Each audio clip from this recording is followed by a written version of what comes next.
दोस्तों, दिल्ली के MCD elections में भारतीय जनता पार्टी का जो मेन चुनावी मुद्दा था वो था सत्येंद्र जैन जी के जेल के वीडियोस।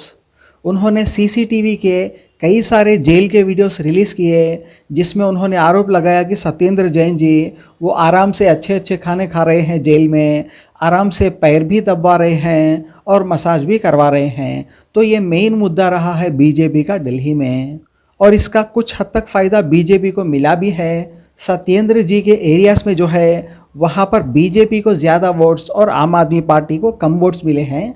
इसका फ़ायदा तो बीजेपी को कुछ हद तक डेफिनेटली हुआ है, लेकिन पूरी दिल्ली में इसका फ़ायदा होना पॉसिबल नहीं था, क्योंकि दिल्ली की जनता को जो है वो फ़र्क नहीं पड़ता कि सत्येंद्र जैन जी जो है वो जेल के अंदर क्या कर रहे हैं। जनता को इस बात से फ़र्क पड़ता है कि सत्येंद्र जी की जो पॉलिटिकल पार्टी है, जो उन्होंने वादा किया था कि वो मोहल्ला क्लिनिक बनाएंगे और अच्छे से मेंटेन करेंगे, तो जनता को इससे फ़र्क पड़ता है कि उस मोहल्ला क्लिनिक में अच्छे से काम, अच्छी सी सर्विस हो रही है या नहीं।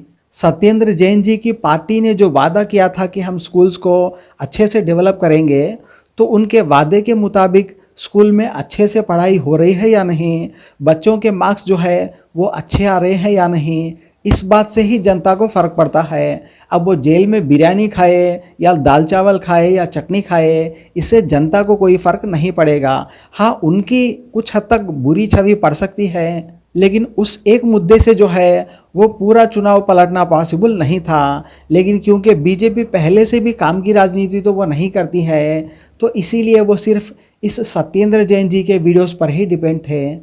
मुझे लगता है भले ही आम आदमी पार्टी को एक बहुत बड़ी जीत मिली है दिल्ली के अंदर, लेकिन इसके बाद भी भारतीय जनता पार्टी को सिर्फ सत्येंद्र जैन जी के एक वीडियो पर, उन पर लगाए गए आरोपों पर ही 104 सीटें मिल जाना, ये भी थोड़ी अजीब बात है।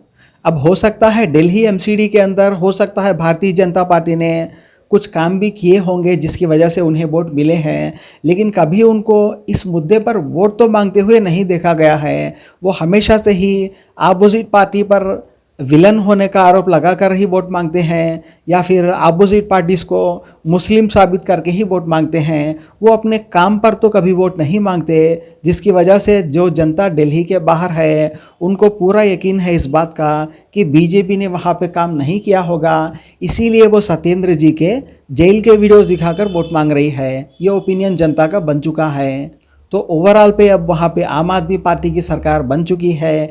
तो जिस तरह से अरविंद केजरीवाल जी ने जो वादा किया था कि वो कूड़े के पहाड़ों को वहाँ से हटा देंगे, उम्मीद है केजरीवाल जी अपने वादे के मुताबिक ही काम करेंगे, जिस तरह से वो हमेशा से ही अपने वादों को पूरा करते हुए आए हैं। Thank you so much guys. झाड़ू लगाओ, कचरा भगाओ।